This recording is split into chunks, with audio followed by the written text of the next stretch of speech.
Number 1 gud pangutana sa mga gusto mag-start og ukay is dili ra pa daw malugi. Usually sa ukay business basta kabalo ra ka mo diskarte. Majority gyud mga moms nga dili ka malugi. Pero always bear in mind nga dili gyud perfect ang tanang business bisan unsa pa na. Nay mga times nga maka-open ka og bundle nga slow moving kay dili siya nindot og sulod pero okay mo ra nang diskartean di ra gyud ka malugi mga moms. First ni mo i-consider pag magsulod ka ni og negosyo is imong target market. So mga moms, pag magsugod ka nimong negosyo, dapat inyong target market is dili inyong mga friends or inyong mga relatives. Inyong i-consider gyud ang majority. Kay common man gud sa atong mga relatives or mga kaila nato, dili kay na sila mo patronize labi na og start pa lang ka sa negosyo. So better gyud nga kanang i-observe gyud nimo unsay general nga needs sa mga tao. Tapos dili pod pwede nga magaya-gaya ra ka og negosyo, dapat if capable ba nimo or makalahutay ba ka. Kay daghan baya gud nga nagsugod-sugod og negosyo tapos suwid-suwid sila kay nakita nila nga uy si kuan ni boom baya ani or ni dato si kuan ani mo man gyud na ato madungog diba. O nang uban mag-try pod sila magsulay-sulay pero dili sila kalahutay. Kay siguro dili gyud ninyo linya.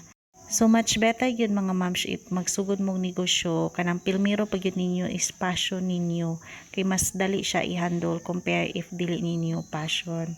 Ug passion man gud ninyo bisan og makatry mo og kanang kalisod bitaw na may struggles kaya anon ra gyud ninyo it's because passion man ninyo.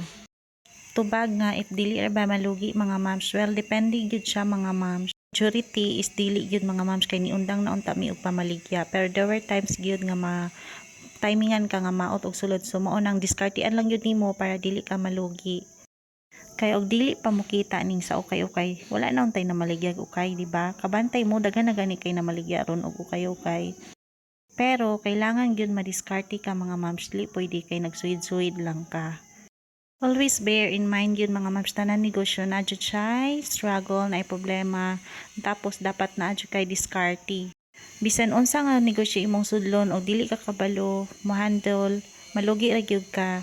Dapat dili ka magsigig jump og negosyo, dapat naa kay focus tapos perseverance gyud mga moms. Patience and prayer dapat naa gyud.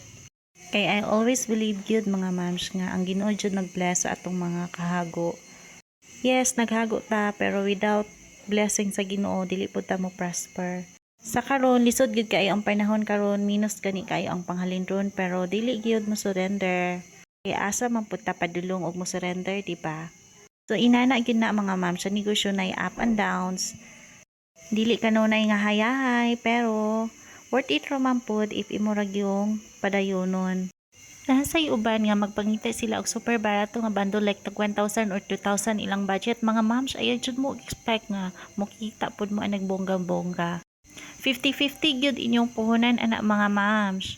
So mao nang ako mismo wala ko ga-offer og inana nga mga bundle. Natay brand new items mga moms nga by bugkos mo na akong gi-offer sa uban nga nangita og super barato kay kana sure ball gyud nga dili gyud malugi.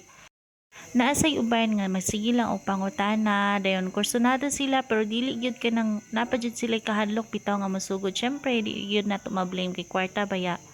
Pero mga moms dapat pud unta ninyo masabtan no nga sayang kayo ang panahon nga nagpadala mo sa inyong kahadlok.